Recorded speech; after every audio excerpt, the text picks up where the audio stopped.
ಚಿತ್ರದುರ್ಗ ಜಿಲ್ಲೆಯ ಹಿರಿಯೂರು ತಾಲೂಕು ಆಸ್ಪತ್ರೆಗೆ ಚಿತ್ರದುರ್ಗ ಸಂಸದರಾದಂಥ ಗೋವಿಂದ ಕಾರಜೋಳ ಅವರು ಭೇಟಿ ನೀಡಿ ಗಾಯಾಳುಗಳ ಆರೋಗ್ಯವನ್ನು ವಿಚಾರಿಸಿದ್ದಾರೆ. ಸದ್ಯ ಅವರನ್ನೇ ಮಾತಾಡ್ತೀನಿ. ಸರ್, ಈಗ ಈ ಒಂದು ದುರಂತ ನಿಜಕ್ಕೂ ಆಘಾತಕಾರಿ. ಎಲ್ಲ ಯುವತಿಯರು ಬಾಳಿ ಬದುಕಬೇಕಾದಂಥವ್ರು.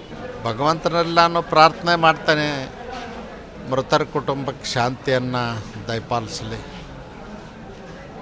ಮತ್ತು ಅವ್ರ ಕುಟುಂಬ ವರ್ಗದವ್ರಿಗೆ ಆಗಿರ್ತಕ್ಕಂಥ ನೋವನ್ನು ಭರಿಸ್ತಕ್ಕಂಥ ಶಕ್ತಿಯನ್ನು ಭಗವಂತ ನೀಡಲಿ. ಅವ್ರ ಕುಟುಂಬದವ್ರಿಗೆ ಆಗಿರ್ತಕ್ಕಂಥ ನೋವನ್ನು ಕಂಡು ಈಗಾಗಲೇ ಪ್ರಧಾನಮಂತ್ರಿಗಳು 2 ಲಕ್ಷ ರೂಪಾಯಿ ಮೃತರ ಕುಟುಂಬಗಳಿಗೆ ಪರಿಹಾರ ಕೊಡ್ತಕ್ಕಂಥದ್ದು ಘೋಷಣೆ ಮಾಡಿದ್ದಾರೆ. ಗಾಯಾಳುಗಳಿಗೆ 50,000 ರೂಪಾಯಿ ಕೊಡ್ತಕ್ಕಂಥದ್ದನ್ನು ಘೋಷಣೆ ಮಾಡಿದ್ದಾರೆ. ಅದಕ್ಕೆ ನಾನು ಪ್ರಧಾನಮಂತ್ರಿಗಳಿಗೆ ಕೃತಜ್ಞತೆಗಳನ್ನು ಸಲ್ಲಿಸ್ತೇನೆ ಮತ್ತು ನಮ್ಮ ರಾಜ್ಯ ಸರ್ಕಾರಕ್ಕೂ ನಾನು ಆಗ್ರಹ ಮಾಡ್ತೇನೆ. ಸನ್ಮಾನ್ಯ ಮುಖ್ಯಮಂತ್ರಿಗಳಾಗಿರ್ತಕ್ಕಂಥ ಸಿದ್ದರಾಮಯ್ಯನವರು ಮೃತರ ಕುಟುಂಬಕ್ಕೆ ಇನ್ನೂ ಹೆಚ್ಚಿನ ಪರಿಹಾರವನ್ನು ಕೊಡಬೇಕು. ಗಾಯಾಳುಗಳ ಸಂಪೂರ್ಣ ಖರ್ಚು ವೆಚ್ಚವನ್ನು ಸರ್ಕಾರವೇ ಭರಿಸಬೇಕು.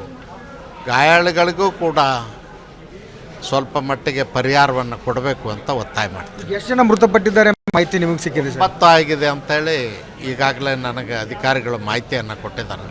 ನಮ್ಮ IGP ರವಿಕಾಂತೇಗೌಡರು ರಾತ್ರಿನೇ ತಿಳಿದ ತಕ್ಷಣ ಬಂದು ಇಲ್ಲಿ ಕ್ಯಾಂಪ್ ಮಾಡಿದ್ದರು.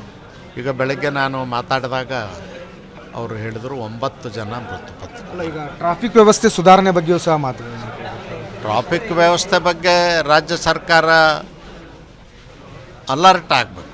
ಯಾಕಂದರೆ ಪದೇ ಪದೇ ಹೈವೇನಲ್ಲಿ ಆಕ್ಸಿಡೆಂಟ್ಗಳಾಗ್ತವೆ. ಆಕ್ಸಿಡೆಂಟ್ ಸ್ಪಾಟ್ಗಳು ತುಮಕೂರು ಮತ್ತು ಚಿತ್ರದುರ್ಗ ಜಿಲ್ಲೆಯಲ್ಲೇ ಜಾಸ್ತಿ ಆಗಿದ್ದಾವೆ. ದಾವಣಗೆರೆಯಿಂದ ತುಮಕೂರವರೆಗೂ ಪದೇ ಪದೇ ಆಕ್ಸಿಡೆಂಟ್ಗಳಾಗ್ತಾಯಿದ್ದಾವೆ. ಅದಕ್ಕೆ ಸರ್ಕಾರ ಇಲ್ಲಿ ವಿಶೇಷವಾದಂಥ ಟ್ರಾಫಿಕ್ ತಂಡನ್ನು ನೇಮಿಸಬೇಕು.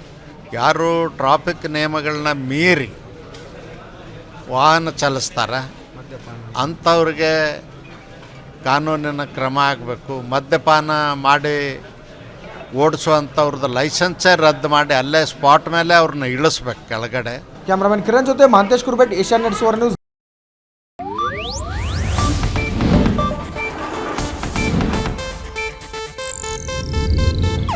ಇದು ಏಷ್ಯಾನೆಟ್ ನ್ಯೂಸ್ ನೆಟ್ವರ್ಕ್ ಪ್ರಸ್ತುತಿ.